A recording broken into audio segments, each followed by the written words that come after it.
You're listening to the Underdog Sports NFL Show with host Chris Horwedel and Mario Hines. Brought to you by Underdog Sports.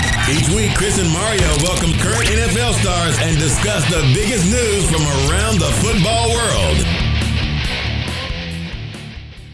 Hey everybody, and welcome to this week's episode of the Underdog Sports NFL Show. I'm Chris Horwedel, joined by Mario Hines. Mario, my friend, how are you? How's it going, Chris? I'm good, man. I'm doing all right. It's week 3 of the NFL season. That's exciting. It still doesn't feel right to me that football's back. Are you fully in the flow yet?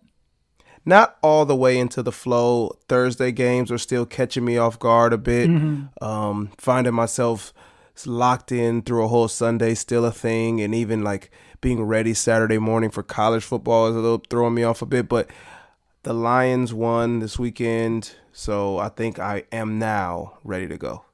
Well, they haven't lost yet, right? We're undefeated.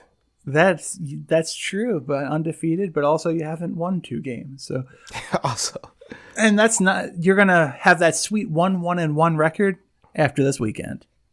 You think? I think those Lions play a red hot Philadelphia Eagles team with you guys starting have no one. Shut up. Starting wide receivers. Deshaun's out. That's true. Alshon Jeffrey is out. That is true.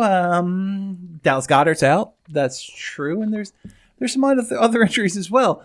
But I'm confident because in the second half of last week, Carson Wentz started to look like Carson Wentz again. He did. And I feel good about that. Nelson Aguilar looked like Nelson Aguilar again, dropping a sure touchdown that would have led the Eagles to a victory. But, que sera, sera, all is right in the world, yeah. Yeah, kind of made up for it a little bit with that tough catch on the 4th down throw. But, really, you have to think he's going to score if he catches that ball and he dropped on the sidelines, right? Yeah, definitely. I would have put 6 on that. That's disappointing to me. But, yeah. And the Eagles found themselves in a really weird position last week with all of the injuries because Nelson Aguilar also got hurt and was knocked out briefly. So the Eagles were down to 2 healthy wide receivers and 1 healthy tight end. And, as someone who has played football for a living, sir, how limiting is it to only have, 3 skill position guys available? Oh my gosh, if you have to run 30 personnel every time, like you have to figure out who's going to play fullback. Who's your fullback, man? It's kind of weird. First of all, what is a fullback? Exactly. And that's where it gets really interesting. So good thing you guys didn't have to do that for more than 2 drives or something, but I actually would love to see that. Yeah, I feel like it would be very difficult to actually do anything creative in that situation because you're so locked into personnel. Yeah, I mean, you've either got a power play, you got your dive, you've got your hitch in a post. Like, there's really nothing you can do. It will look like Tecmo Bowl. Hey, I was playing. I played Tecmo Bowl for the first time in probably, 15 years the other day because it's randomly available on Switch with like the old Nintendo games. Cool. Yeah. It does not hold up. Let me just say that right now. That hurts me. Did you use Bo Jackson? I did not. I resisted the temptation to use the cheat that is Bo Jackson. But like that Tecmo Bowl, for all of those people who are around our age, I would just say like leave it be. Leave it be a fond memory of in your childhood. Don't revisit it because it ain't good. You know what? I'm going to leave it as a ghost of my nostalgia. I'm not going to go search this out. But the fact that there's a loophole or for me to play it on Switch intrigues me to invest in the Switch. Just go back. Like I like my Switch. I'll use it on flights and stuff like that. I'll use it on vacation when I'm bored. But if you're going to use a Switch, just a lot of old Mario games you can play, a lot of stuff like that. There's plenty of content. But yeah, Tecmo Bowl is not the way to go. Leave it on the floor.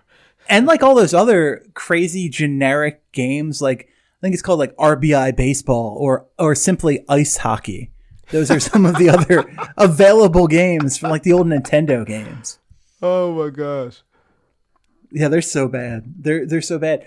But nostalgia is a powerful thing, and I guess like I dug Mega Man. I think Mega Man is the oldest game I can go back to and still be like, all right, there's something to this. See, Chris, whenever, if ever, I question our union, our connection, you drop a gem like this that lets me know we are divinely connected, and I'm thankful. Mega Man is my favorite game of all time. Mega Man's incredible. I bought the Mega Man Legacy X collection for Switch, and I played through like the first 3 of them or something along those lines. Yeah. So, yeah, fun. I will say I did cheat a little bit because it's been a long time since I played those Mega Man games, and I forgot, exactly which powers you're supposed to be using to the bosses. So I did cheat in that regard, but you got to do the work yourself. Yeah. I mean, if you have to figure out who's who through the vast information web, that's fine. Like, that's not cheating. I'll grant grace there, man. I thank you for that.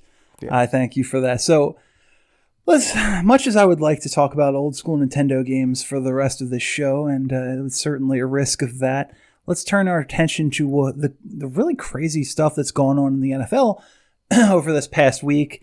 And let's start with in New York. Eli Manning has finally been benched. Daniel Jones is now the starter of the New York Football Giants. How do you think this is going to go? I think it's going to go as well as the Giants could want it to go, as in Eli won't have to play again. Sadly to say, and actually that sentence, as funny as it may be now with like Eli's, play over the last couple of years, but Eli has been a really, really good quarterback, 2-time Super Bowl champion, fulfilled, the family lineage. So to say in such a nonchalant, matter-of-fact way that Eli Manning won't be playing again after he's been benched is actually a really big deal. Mm-hmm. Do you think, because, Eli has expressed some interest in playing past this season, do you think there's a future for him, or is this, maybe we should just let it be here? I think the longer the season goes, I think he actually may change his mind. And also, I mean, he's a better quarterback than Joe Flacco ever was. But sure, in my head, it's kind of similar to that whole situation where it's like, how far could this really go with you in another uniform for another team? Wherever you sign, you're not the long-term answer. So is it really something that a team's going to focus on? I doubt it. It's just weird for me to even think about. Mm-hmm. And by the way, we're not even close to done with the Manning clan. There's a gentleman by the name of Arch Manning. He's a freshman in high school right now. He's the nephew of Peyton and Eli. I think he's Cooper's kid. And he might be the best freshman quarterback in the country. Just sensational right now. Jeez, like, do you think this kid feels the weight of it, or is it like you're so bred to play quarterback that it's like whatever? Well, and that's the other question too, because there's an inherent advantage to a guy like this who has had access to the best training to pick the brain of 2 high-level NFL quarterbacks, plus Grandpa Archie. And plus his father, who, Cooper was a good college quarterback. So he's had every advantage growing up. And so the preparation is there. You wonder, is he this good now because of sort of an advanced leveling up with all of the tutelage? And is it going to level out at some point? Or is this, does he keep going? I don't know. It's hard to say, only because we haven't seen it at this level with this much, genealogy going on. We've seen like the Clausens and that not pan out. Jimmy Clausen was very highly recruited out of high school. Who else? There was Matthews. The Matthews, exactly. Oh, the Matthews is a close one, a bit of a different position because like if you've got the body, then you can do that. It's a little bit different. Whereas a quarterback, like you've got to maintain all this skill set and then maintain a mental prowess all the way through. Or actually, he might get be able to get through for such a long time with the namesake and then finally like wash out. But I doubt that he's just prepared because of his access. He probably has some of that physical talent that'll carry him through as he grows into his body and stuff like that.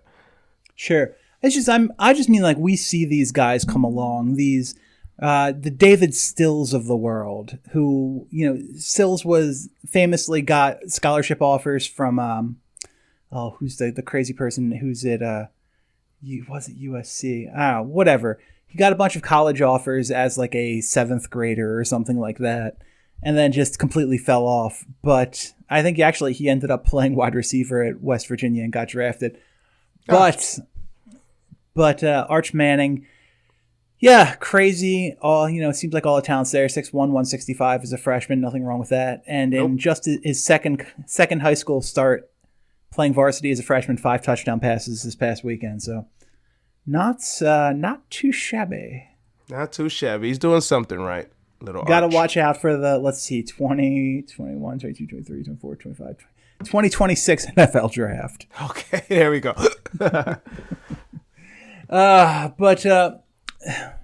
So is Eli a Hall of Famer? Let me ask you that. I think so. I think he's warranted. Yep. I do too. He gets a really bad rap. People like to sort of take a dump on Eli Manning, but he's had a heck of a career. And there's nothing not to like about Eli Manning. He's like kind of boring, but so what? He's never gotten in trouble. He works hard, put up big numbers, won a couple Super Bowls. I feel like any organization would be happy if any player they drafted turned out to be Eli Manning. Absolutely, and you hit the nail on the head with the boring thing. So I think, that complacency or that contentment, you start to resent it a little bit. Like, he fits, he's not making too much noise, so now you just start to pick at him. And so when he started to lose some of his physical ability, then people had a field day, or maybe it was like kind of like the nonchalant look. But like you said, there were times where he put up crazy numbers. He looked great on the field. He took the job over very early in his career, and he beat, he single-handedly stopped the only 19-0, not single-handedly, but he stopped, was a big part of stopping the only 19-0 season we would have seen. And he beat the Pats on amazing runs two times in his career to win those Super Bowls. Yeah. So, I mean, that's Hall of Fame worthy. And just in terms of the boring thing, like, it's hard. It's got to be hard to be the younger brother of Peyton Manning. Yeah, now that we realize how funny Peyton Manning actually is, we had no idea, and now we know that. So yeah, it's tough regardless of like the football accomplishments and in that shadow cast, but Peyton's also like a very, very cool guy. So yeah, I've heard some stories, and Peyton. I think we all have. A buddy of mine is he played for the Giants for a couple of years, and he's got some stories of times when Peyton and Eli were out and about. So I've heard some stuff. I won't mention any names because I once tried to get him to be one of the original co-hosts of this podcast, along with you and Dan Hardy. Well, the previous podcast, along with you and Dan Hardy. But he's involved in some litigation that you might be familiar with in the NFL right now.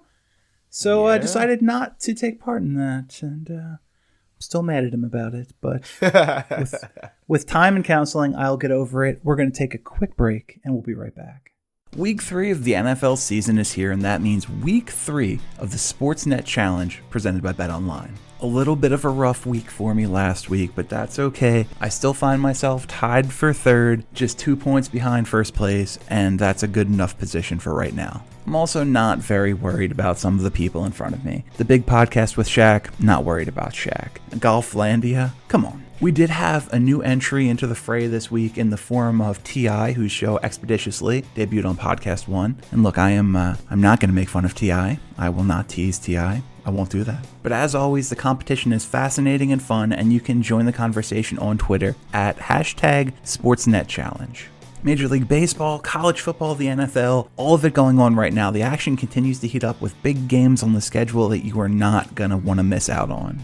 Visit our good friends and the exclusive partner at Podcast One, betonline.ag, to take advantage of the best bonuses in the business. Sign up for a free account and make sure you use the promo code PODCAST1, PODCASTONE, for your 50% sign up bonus. There are some great games this weekend like Kansas City versus Baltimore, but the games I'm really interested in are on the other end of that spectrum. I'm talking about the Jets versus the Patriots and the Dolphins versus the Cowboys. Two of the biggest lines I've ever seen for NFL games. And I'm actually on the record that the Patriots are going to cover minus 22.5 against the Jets this weekend. Don't miss out on any of the action. Visit betonline.ag and don't forget the promo code PODCAST1 for your 50% sign-up bonus. betonline.ag, your online sportsbook experts. It is the best time of year. It's football season, and Yahoo has officially released their Week 1 daily fantasy football contests. They actually have a $1 million contest for Week 1 with no management fee and $100K to first place, meaning more money goes back to you, the players. There is a 10 entry max. You're not going to be playing against people with 100, 150 lineups on the sites. They've capped it. They've made it more manageable. They've increased your chances to win. Yahoo also has a $100K guaranteed contest, so there's lots of prizes out there for Week 1. Tons for you to win. And this isn't just for the fantasy football hardcore fanatics. This is for everybody. If you're just getting started with Yahoo Fantasy Football, join the free-to-enter Yahoo Cup and play all season long. They've got $150,000 in weekly and season-long prizes. And if you get a perfect lineup, you win $1 million. 1 million, 2 commas with a 1 before it. It's a lot of money. Sign up today at yahoo.com/dailyfantasy or by downloading the Yahoo Fantasy app. You get $20 in free play when you make the first deposit using the promo code POD25. No waiting on that bonus. You can use it right away to enter contests. The minimum deposit is only $5. That's the promo code POD25, POD25. Head over to Yahoo today. All right, Mario, we're back. Lots and lots and lots going on in the NFL world. Let's talk about this Minkah Fitzpatrick trade. Minkah gets traded to the Pittsburgh Steelers. A lot of picks involved, but the headliner here is a first-round pick in 2020. What's your take on this deal? I mean, it had to happen. There's something needs to happen with that franchise with the Steelers. Not a lot to lose on the other end, and hopefully Minkah can start to live up to what we thought he could be in a defense in a conference that will welcome his style of play. It doesn't help with the other news of Big Ben out for the season, but it does give Steelers Nation like another, potential star, another fan favorite to hang their hat on, opposite side of the ball of Juju, and really start to try to build something around, because there's a shift going on in Pittsburgh right now. Definitely. Having Minkah Fitzpatrick and Devin Bush on a defense is an exciting thing. But are you surprised by this trade because of the Roethlisberger injury? I mean, we don't know what Mason Rudolph's going to be. He looked pretty good in limited time against Seattle, 12 of 19, 2 touchdowns and a pick. But, all of a sudden, he's the guy now. This team could very well struggle. This pick could be a pretty high pick. I don't know. Are you at all surprised by the gamble in all of this? I am surprised by the gamble in the sense, Chris, that it's not typical of what the Pittsburgh Steelers do with how they want to improve their team. They actually usually sit with their draft picks. If they do expect to struggle with the season, they tend to rally around their organizational strength, in that culture, and make a 6-10 season and turn it into an 8-8, 9-7, maybe even 10-6, just based on some of that home field advantage or whatever's going on. And this seems like I wouldn't say a knee jerk, because you're not fixing the immediate problem, but almost like we've got to do something to keep our fans, our team, our spirits high, and to show that we're still trying to compete this season. It just doesn't fit the norm. Yeah, so the other thing here is the Steelers, this will now end their streak of consecutive first-round picks, a streak in which they were far and away the leader in terms of always having a first-round pick in any given NFL draft. If I don't have all this stuff in front of me, and I'm sorry if I'm getting this wrong, but I don't think I am. I believe the only the last year prior to this, the Steelers didn't have a first round pick, was the first year of the current iteration of the NFL draft, and so it's been like 60 something years or something like that. Yeah, so saying this goes against the organizational culture is a vast understatement. So really shocking. I don't think, I do say that to say I don't think it'll hurt as badly as one would think about not having a first rounder, because the team actually isn't in a bad position. I just think, and I've said this before, I said this actually prior to last season's shows and last NFL season ending, it may be time to turn their eyes away from Tomlin and figure out who the next leader of what the Steelers franchise is going to be. Time to bring that guy in. Well, sir, it's funny you mentioned that, because that was actually going to be my next question to you, whether or not that, it is time to move on from Tomlin. Mike Tomlin is going to coach his 200th game as a Steeler, 200th regular season game as a Steeler sometime this season. He will be the third consecutive coach in franchise history to coach at least 200 games for the team. That is unheard of. Since 1965, they have had 3 head coaches. These are this just doesn't happen. But at the same time, players start to tune guys out. This is the Andy Reid thing. And I agree with you 100%. I think it's time to go looking for that next guy who's going to coach this team for the next 10 years. Definitely.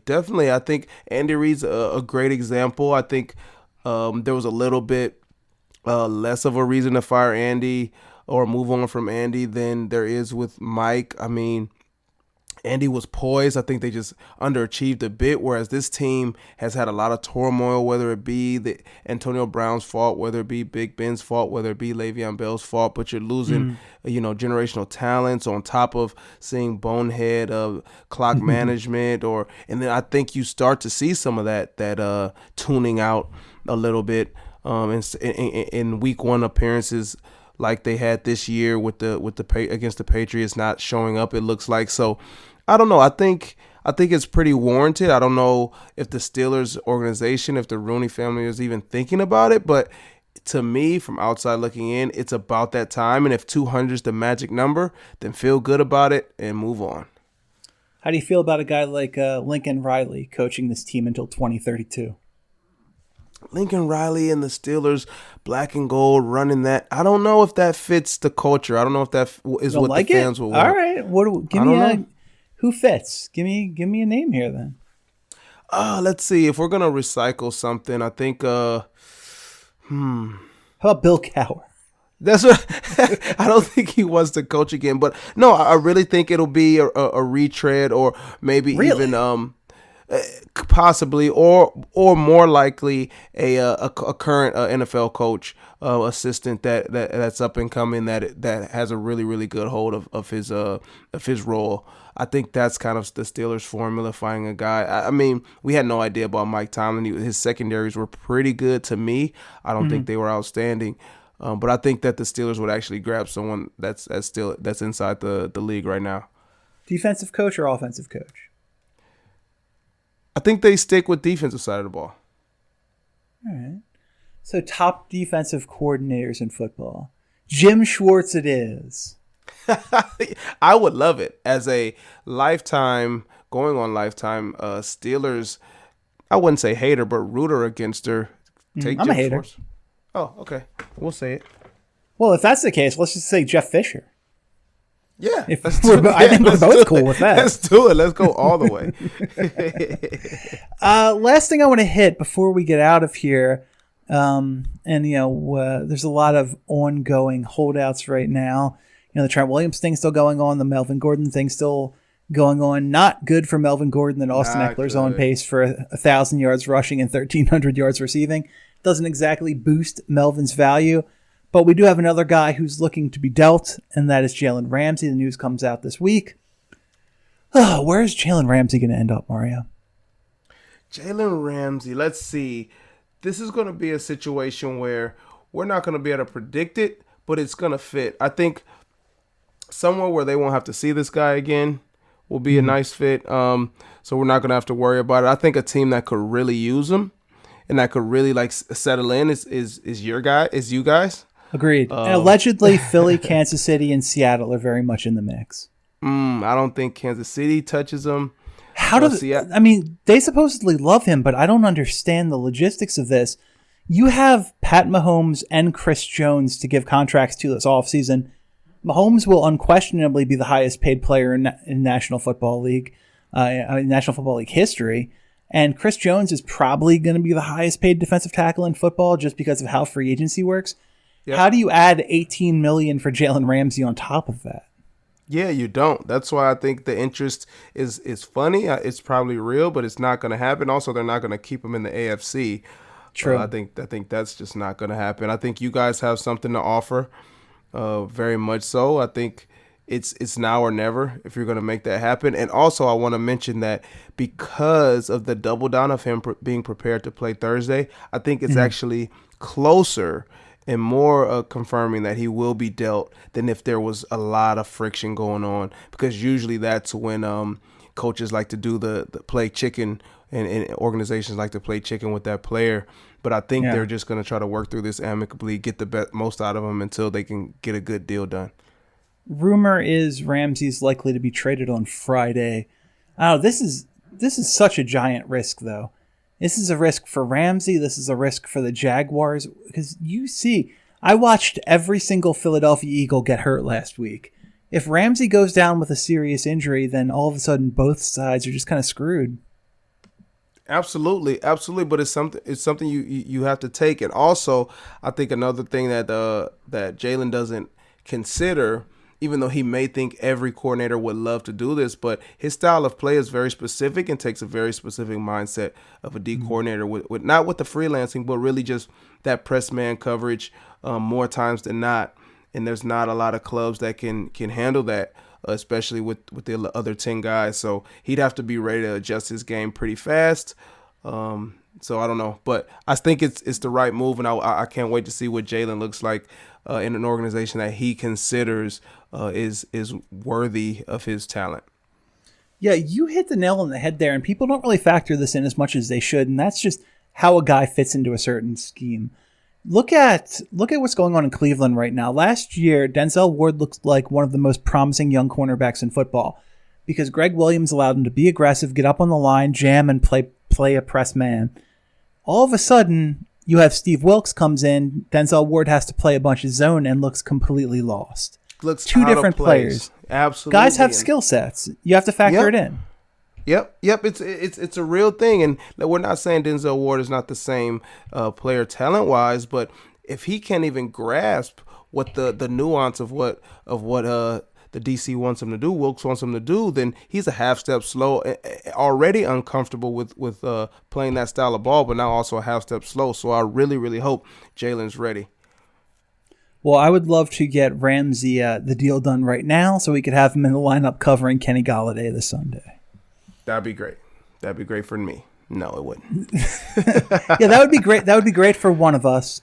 And the other one is hoping Ronald Darby is going to be covering him. Yes.